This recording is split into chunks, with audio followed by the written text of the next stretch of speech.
Good evening and welcome to Crossroads. There are few issues in this country that have been talked about as policies surrounding our southern border, at least as much as we talk about it. It became one of the central policies that President Trump ran on. You might remember, build the wall. The debate about illegal immigration is likely never more than heated between the two sides of our political class. Republicans are accused of being xenophobic and racist. Democrats are accused of wanting open borders in order to get more illegal immigrants who are then going to vote Democrat. The situation at the border also has been getting increasingly worse over the past few years under the Biden administration. Border Patrol agents have apprehended roughly 1,973,092 illegal immigrants along the southwestern border in the past 11 months, according to, that is, Custom and Border Protection data. All of this has now culminated in a battle between Governor Greg Abbott of Texas and a handful of major cities like New York, Los Angeles, Chicago, and Washington, D.C. These cities have declared themselves sanctuary cities for illegal immigrants, regardless of their legal status. The political leaders of these cities have been so open and generous in their message to illegal immigrants over the past few years. The most obvious example of this is Mayor Eric Adams of New York City. He campaigned on a promise of protecting illegal immigrants. This is what he wrote on X, formerly Twitter, back in 2021. He said, "We should protect our immigrants, period. Yes, New York City will remain a sanctuary city under an Adams administration." And here is what Adams wrote back in August of 2022. I have to provide services for families that are here, and that's what we're going to do. And that's what our responsibility as a city. I'm proud that this is a right to shelter state, and we're going to continue to do that. Now, however, his tone is not so welcoming.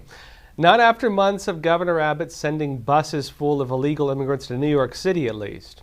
You see, Governor Abbott in March of 2021 enacted Operation Lone Star. The governor deployed troops from the Texas National Guard and the Texas Department of Public Safety to the southwestern border, increased funding for border security, designated Mexican drug cartels to an extent at least as foreign terrorist organizations, and started his busing program the following year. He has been busing immigrants, illegal ones, to these sanctuary cities ever since. Abbott put this program in place in response to the Biden administration's lack of action in response to the crisis going on at the border. Texas is providing charter buses to send these illegal immigrants who have been dropped off by the Biden administration to Washington, D.C. We are sending them to the United States Capitol, where the Biden administration will be able to more immediately address the needs of the people that they are allowing to come across our border. So how did these cities react to Governor Abbott's bus plan? Well, let's start with Eric Adams.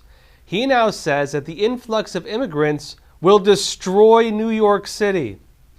This issue will destroy New York City. Destroy New York City.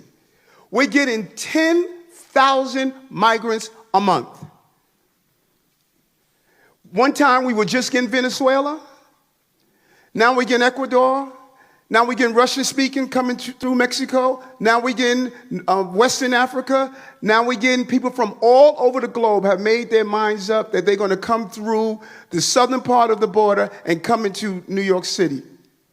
And everyone is saying it's New York City's problem. Every community in this city is going to be impacted. We got a $12 billion deficit that we're going to have to cut. Every service in this city is going to be impacted. But wait, I thought we should protect and welcome every single immigrant. What has happened here is this. Mayor Adams has felt the actual consequences of illegal and unlimited immigration. Now, all the immigrants coming right now are in from Abbott's buses, not all of them. In fact, only about 18,500 are from Operation Lone Star. Remember, he said about 10,000 a month, and that's all of those.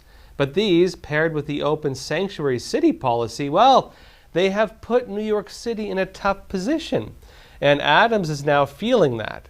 Since spring of 2022, more than 110,000 10,000 illegal immigrants have arrived in New York City saying they need some help. And the mayor's office says that approximately 10,000 asylum seekers are still arriving again in the city every single month. Mayor Adams is now realizing the city cannot afford to support all of these people because the majority of them have no authorization to legally work in this country. And New York City has stated that updated forecasts show that this crisis could cost the city more than $12 billion over the next 3 years.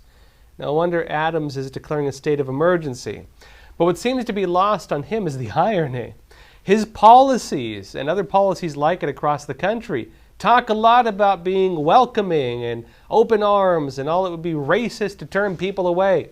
They criticize Governor Abbott for not having an open border to his state.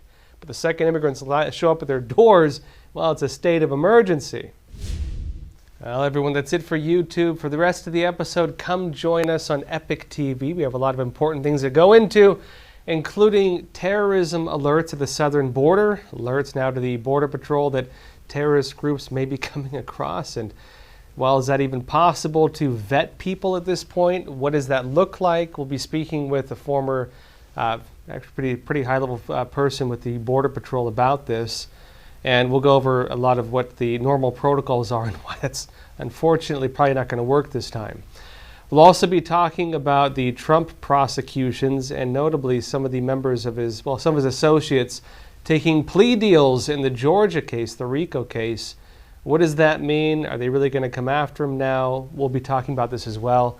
Again, all of this and more on Epoch TV, EpochTV.com. I will see you there.